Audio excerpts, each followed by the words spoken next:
Item ಯಾವುದೇ ಇರಲಿ try ಮಾಡಿ ಆಚಿ ಚಿಕನ್ ಮಸಾಲಾ. ಆಚಿ ಚಿಕನ್ ಮಸಾಲಾ.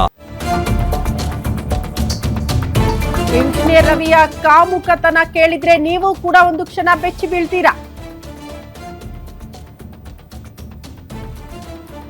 ಗಂಡನ ಅಸಲಿ ಮುಖವಾಡವನ್ನ ಬಯಲು ಮಾಡಿದ್ದಾರಂತೆ ಮೊದಲ ಪತ್ನಿ. ಹಂಗಾಗಿ ವಿಚಾರ ಬೆಳಕಿಗೆ ಬಂದಿದೆ. 2024 ಜನವರಿಯಲ್ಲಿ ಮೊದಲ ಮದುವೆ ಆಗ್ತಾನೆ ರವಿ. ಪತ್ನಿ ಬಳಿ ಕಂಡ ಹೆಣ್ಣು ಮಕ್ಕಳ ದೇಹದ ಬಗ್ಗೆ ವರ್ಣನೆ ಮಾಡ್ತಿದ್ದಂತೆ ಕಾಮಿ. ತನ್ನ ಸ್ವಂತ ಹೆಂಡತಿ ಹತ್ರ ಬೇರೆ ಹೆಣ್ಣು ಮಕ್ಕಳನ್ನ ನೋಡೋದು, ಅವರ ದೇಹದ ಬಗ್ಗೆ ವರ್ಣನೆ ಮಾಡೋದು. ವರದಕ್ಷಿಣೆ ತಗೊಂಡ್ ಬಾ, ನಿನ್ನ ಸ್ನೇಹಿತರನ್ನ ಮನೆಗೆ ಕರೆದುಕೊಂಡು ಬಾ. ಗಂಡ ರವಿಯ ಅಸಲಿ ಮುಖವನ್ನ ಪತ್ನಿನೇ ಎಳೆಯಾಗಿ ಬಿಚ್ಚಿಟ್ಟಿದ್ದಾರೆ. ಈ ರೀತಿ ಎಲ್ಲ ಟಾರ್ಚರ್ ಮಾಡ್ತಿದ್ದಂತೆ. ಗರ್ಭಿಣಿ ಆದ ಮೇಲೆ ನಿಜವಾದ ಆಟವನ್ನ ಶುರು ಮಾಡ್ಕೊಳ್ತಾನಂತೆ ರವಿ. ಪತ್ನಿ ಗರ್ಭಿಣಿ ಆಗಿರುವಾಗಲೇ ಹುಡುಗಿ ನೋಡೋಕೆ ಶುರು ಮಾಡ್ತಾನಂತೆ. ತನಗೇನು ಮದುವೆನೇ ಆಗಿಲ್ಲ ಅನ್ನೋ ರೀತಿಯಲ್ಲಿ ಕುಟುಂಬದವರ ಜೊತೆ ಊರೂರು ಸುತ್ತಾಡಿ ಹೆಣ್ಣು ನೋಡೋದಂತೆ.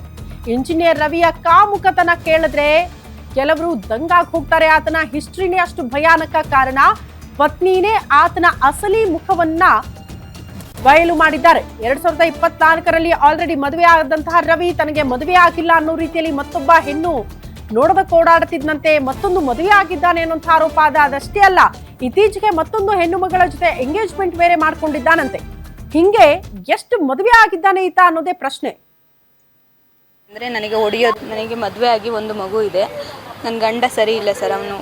ಅವನು ಹುಡುಗಿರನ್ನ ಬಟ್ಟೆ ಬದಲಾಯಿಸ್ತಾನೆ ಸರ್.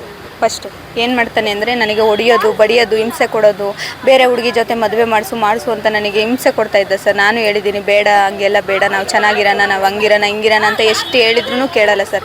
ಅವ್ರ ಅಕ್ಕಂದಿರು, ಅವ್ರ ಅಪ್ಪ, ಅವ್ರ ಅಮ್ಮ ಎಲ್ಲರೂ ಸಪೋರ್ಟ್ ಮಾಡ್ತಾರೆ. ಹಂಗಾಗಿ ನನಗೆ ಮದುವೆ ಆಗಿ 7 ಮಂತ್ ನನ್ನ ಪ್ರೆಗ್ನೆನ್ಸಿ ಇದ್ದಾಗ ಹೋಗಿ ಒಂದು ಹುಡುಗಿನ ಎಂಗೇಜ್ಮೆಂಟ್ ಮಾಡ್ಕೊಬಂದೆ ಸರ್. ಅದಾದಮೇಲೆ ಅವ್ರು ಬಂದು ಗಲಾಟೆ ಮಾಡಿದ್ರು. ಗಲಾಟೆ ಮಾಡಾದಮೇಲೆ ಮತ್ತೆ ಓಡೋದ, 1 ತಿಂಗಳು ಓಡೋದ. ಮತ್ತೆ KR ಪುರಂ ಪೊಲೀಸ್ ಸ್ಟೇಷನಿಗೆ ಕಂಪ್ಲೇಂಟ್ ಕೊಟ್ಟೆ. ಆಮೇಲೆ ಅವನ್ನ ಕರೆಸಿ ಬುದ್ಧಿ ಹೇಳಿದ್ರು. ಮತ್ತೆ ಮಾಡಲ್ಲ, ನಾನು ಇನ್ನೊಂದ್ಸಲ ಆ ಥರ ತಪ್ಪುಗಳನ್ನ ಮಾಡಲ್ಲ ಅಂತ ಹೇಳಿ ನನ್ನ ಕಾಲು ಕೈ ಹಿಡಿದು ಅವ್ರ ಅಕ್ಕ, ಅವ್ರ ಅಪ್ಪ, ಅವ್ರ ಅಮ್ಮ ಎಲ್ಲರೂ ಬಂದು ಮತ್ತೆ ಮನೆ ಒಳಗಡೆ ಬಂದರು ಸರ್. ಅವಾಗ ನನಗೆ 8 ತಿಂಗಳಾಯಿತು ಸರ್. 8 ತಿಂಗಳು ಆದಮೇಲೆ ಮತ್ತೆ ಮಗು ಡೆಲಿವರಿ ಆಗಬೇಕಾದ್ರೂ ನನ್ನ ಬಿಟ್ಬಿಟ್ಟು ಓಡೋಗ್ಬಿಟ್ಟ ಸರ್. ಓಡೋಗ್ಬಿಟ್ಟು ನನ್ನ ಬಾಣಿತನಕ್ಕೆ ಹೋಗಿರೋ ಗ್ಯಾಪಲ್ಲಿ ಅವನು ಇನ್ನೊಂದು ಮದುವೆ ಮಾಡ್ಕೊಂಬಿಟ್ಟಿದ್ದಾನೆ ಸರ್. ಎರಡನೇ ಮದುವೆ ಮಾಡ್ಕೊಂಬಿಟ್ಟಿದ್ದಾನೆ ಸರ್. ಒಟ್ಟು ನನ್ನ ಸೇರಿ ಆ ಹುಡುಗಿನ ಸೇರಿ 2 ಮದುವೆ, 1 ಎಂಗೇಜ್ಮೆಂಟ್ ಆಗಿದ್ದಾನೆ ಸರ್. ಆಮೇಲೆ ನನ್ನ ಜೊತೆಲಿದ್ದಾಗೇ ಪಕ್ಕದ ಮನೆ ಹುಡುಗಿನ ಕರ್ಕೊಬಾ ಅನ್ನೋದು, ನನ್ನ ಫ್ರೆಂಡ್ಸು ಯಾರಾದರೂ ಮನೆಗೆ ಬಂದರೆ ಅವ್ರನ್ನ ಕರ್ಕೊಬಾ, ನನ್ನ ಗಂಡ ಕರೀತಾ ಇದ್ದಾನೆ ಅಂತ ಹೇಳೋದು. ಹುಡುಗಿರನ್ನ ಬಟ್ಟೆ ಬದಲಾಯಿಸ್ತಾನೆ ಸರ್ ಅವನು. ನನಗೆ ಮದುವೆ ಆಗಿ ಒಂದು ಮಗು ಇದೆ. ನನ್ನ ಗಂಡ ಸರಿ ಇಲ್ಲ ಸರ್. ಅವನು ಹುಡುಗಿರನ್ನ ಬಟ್ಟೆ ಬದಲಾಯಿಸ್ತಾನೆ.